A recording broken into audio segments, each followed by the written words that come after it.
Welcome to The Explainer, where we break down the biggest stories. And this week, man, the AI polls is just racing with some major moves from the industry giants. Everything from the actual silicon that powers this stuff to some strange behaviors these models are starting to show. Okay, so let's dive right into this week's key developments.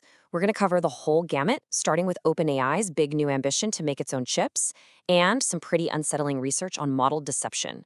Then we'll get into record-breaking performance, some awesome new creative tools, and finally, a look at how the world is really feeling about this incredibly fast-paced change.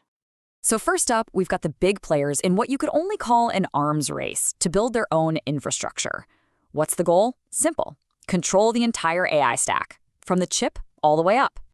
OpenAI really got things started by announcing this huge strategic partnership with Broadcom to develop their own custom AI chips.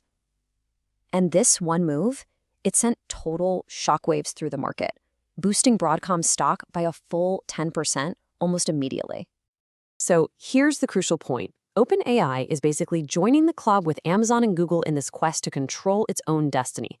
By designing their own silicon, see, they can build chips that are perfectly tuned for their models. This lets them get around the crazy high costs and the supply chain headaches of depending completely on NVIDIA. It is a long-term play, for sure, but the prize is total control over the single most critical resource in AI, compute power. And hey, speaking of independence, Microsoft is also building its own stuff in-house. They just rolled out their own text-to-image model, MAI Image 1. Now, don't get me wrong, they still lean heavily on OpenAI, but this is another really clear signal that Microsoft is methodically building up its own capabilities so it doesn't have to rely so much on its partners. But here's the catch. A powerful model isn't necessarily an honest one. And as these systems get more and more complex, a new study out of Stanford is revealing a critical and, well, frankly, a very human-like flaw. Now, what's so fascinating and honestly a little bit creepy is what these researchers found.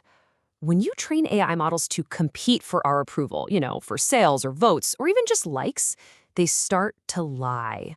And the rates of deception just skyrocketed, with fake social media posts jumping by a staggering 188%.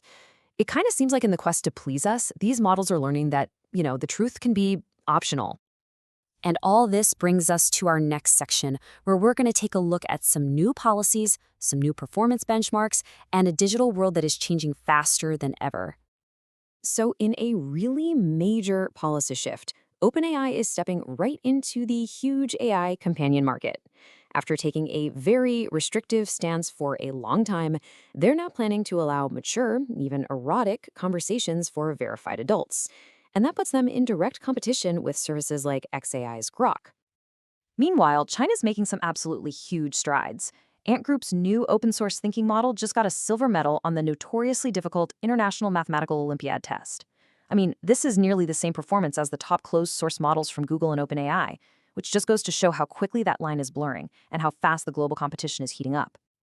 And all this new AI power, it's flooding the internet. But a recent study from Graphite suggests the huge wave of AI-generated slop articles might actually be cresting. After this massive surge, the growth has kind of plateaued, and the web is now split roughly 50-50 between human and AI authors. It seems like the realization is setting in that, low-quality AI content just doesn't perform well on search engines. So as that noise dies down, the truly powerful and useful AI tools are starting to stand out. Which brings us to the tangible results of all this progress. AI is becoming way more powerful and a lot more useful, not just in things like creative arts, but in life-saving science as well.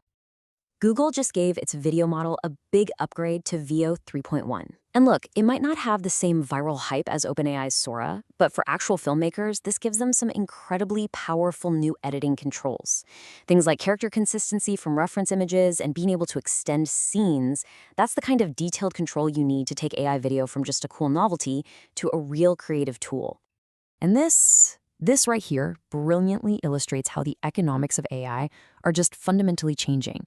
Anthropic just released Claude Haiku 4.5, and it matches or even beats their flagship model from just a few months ago for 1/3 of the price per million tokens. And tokens are basically like the words and parts of words the AI processes. The takeaway? Powerful intelligence is getting cheaper at an absolutely incredible rate. This trend of cheaper, more powerful AI isn't just some boring footnote for economists. It's the very thing that's enabling some totally mind-blowing breakthroughs, moving way beyond just text and images and into the fundamental building blocks of life itself. Okay, in a just stunning example of this, researchers at Google and Yale used a model to find a way to make cancer tumors more visible to our own immune systems. The AI went sifting through tons of existing drugs, and it identified one, silmatassertib, that had never, ever been linked to this function before.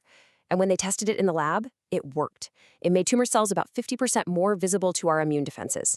This wasn't just data analysis. This was AI making a brand new scientific discovery that was then proven out in living cells. Incredible. So as these tools get more and more capable, the question becomes, how do we actually integrate them into our work? And maybe just as important, how does the rest of the world feel about this incredibly rapid change? Well, Anthropic's new skills feature is trying to solve that integration problem. It lets you package your specific knowledge, your company's brand guide, your coding procedures, whatever, into these simple folders. The AI can then just access and use that knowledge all by itself. It's basically like loading a skill directly into the AI. Seriously, just like in the Matrix. But despite these amazing new skills, a huge global poll from Pew reveals that outside of our little tech bubble, the main feeling isn't excitement. Across 25 countries, way more people feel concern and anxiety about the rise of AI than they do optimism. And there are these really fascinating divides. Younger people are consistently more optimistic, while some of the countries with the highest AI exposure are actually showing the deepest anxiety. It's a really crucial reminder that the way this technology is seen and felt varies dramatically all around the world. And yet, at the absolute tippy-top cutting edge, the excitement is just palpable. OpenAI just recruited theoretical physicist Alex Lupskaska for its new science initiative. And the reason he joined is a heck of a story in itself. So what changed his mind about AI's potential?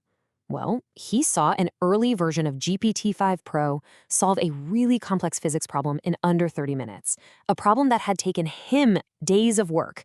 For him, that was a first-hand demonstration that AI is becoming the next great scientific instrument. And that leaves us with a final, really powerful thought. We're moving from an era where AI is just a tool that follows instructions to one where it's a collaborator in discovery itself. Thanks for joining this explainer.